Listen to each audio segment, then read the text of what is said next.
Sir সামনে sir sir সামনে sir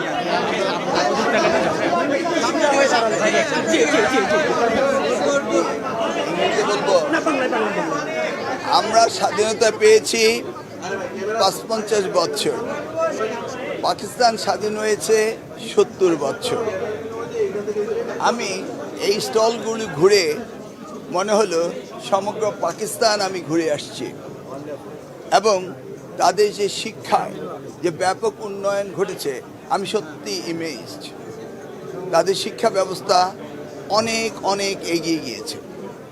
আমি তাদের স্বাগত জানাই যে আমাদের বাংলাদেশে এসে আমাদের মেধাবী শিক্ষার্থীদের তাদের দেশে ফুল স্কলারশিপ দিয়ে নিয়ে যাচ্ছে। ইনস্টিটিউশন ওয়াইজ একাডেমিক ক্রেডেনশিয়াল অনুযায়ী তাদের বিশ্ববিদ্যালয়গুলো অত্যন্ত এক্সিলেন্ট, সেন্টার অফ এক্সিলেন্স। সেই জায়গায় আমাদের স্টুডেন্টরা যাবে, এই জন্য আমি তাদেরকে আন্তরিকভাবে মোবারকবাদ জানাই। এবং আমাদের সাথে পাকিস্তানের কালচারের মিল রয়েছে, খাবার দাবার রিলিজিয়াস মিল রয়েছে, অতএব আমাদের ছেলেমেয়েরা সেখানে গিয়ে সুন্দর থাকতে পারবে, এটা আমার বিশ্বাস রয়েছে। এবং যে পরিমাণ স্কলারশিপ তারা দিচ্ছে তারা সেখানে সুন্দর ভালোভাবে লেখাপড়া করতে পারবে। অন দ্য আদার হ্যান্ড আমি বাংলাদেশি হিসাবে চাইব আমাদের দেশেও আমাদের শিক্ষা প্রতিষ্ঠানগুলো এইভাবে উন্নতি সাধন করুক এবং বিদেশি স্টুডেন্টরা আসুক আমাদের দেশে এবং এই গ্লোবাল ভিলেজে আমরা যেন সকলেই শিক্ষায় মান উন্নয়ন করতে পারি এবং এই প্রতিযোগিতায় যেন আমরা টিকে থাকতে পারি। আমাদের দেশ সম্পদে ভরপুর। আমাদের এই তরুণরা রয়েছে মোর দেন 65%। আমাদের ডেমোগ্রাফিক ডিভিডেন্ড তাদের পে করতে হবে। অতএব আমরা বাংলাদেশে শিক্ষাক্ষেত্র জনাব তারেক রহমানের নেতৃত্বে আমরা অবদান রাখব, এই অঙ্গীকার আজকে এখানে এসেও আবারও করছি যে আমাদের শিক্ষা ব্যবস্থাকে উন্নয়নের জন্য আমাদের প্রধানমন্ত্রীর নির্দেশে আমরা যথাসাধ্য কাজ করব। তবে পাকিস্তানের উন্নয়ন দেখে আমি অভিভূত হয়েছি এবং আমি গর্বিত মনে করছি যে তারা অনেক এগিয়ে গিয়েছে।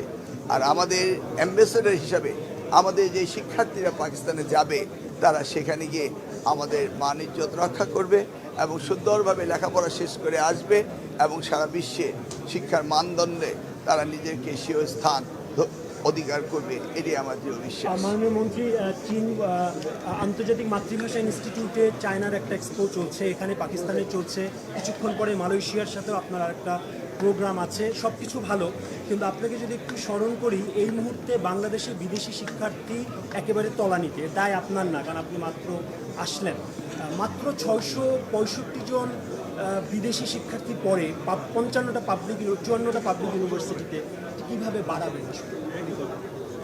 আসলে জুলাই 36-এর পরে বাংলাদেশে জাতীয়তাবাদী দল জনাব তারেক রহমান নির্বাচিত প্রধানমন্ত্রী হওয়ার পরে দেশের সার্বিক পরিস্থিতি উন্নয়ন হচ্ছে। এইভাবে যদি উত্তর আমাদের দেশের সকল পরিস্থিতি উন্নতি হয় তাহলে আমাদের দেশেও ভালো ভালো বিশ্ববিদ্যালয় রয়েছে, সেখানে বিদেশ থেকে আসবে। আমরা 80-র দশকে কিন্তু ঢাকা বিশ্ববিদ্যালয়ে পড়েছিলাম, সেই সময় ঢাকা বিশ্ববিদ্যালয়ে বিদেশি স্টুডেন্টরা পড়তো। আমি বলবো ব্রেইন ড্রেইন নয়, রিভার্স ব্রেইন ড্রেইন করতে হবে। আমরা দেখেছি আমাদের দেশের সন্তানরা বাইরে গিয়ে উচ্চশিক্ষিত হবে এবং সেখান থেকে আবার দেশে ফিরে আসবে, এসে দেশ সেবায় মানবতার সেবায় কাজ করবে, সেভাবেই আমাদের দেশে উন্নয়ন হবে।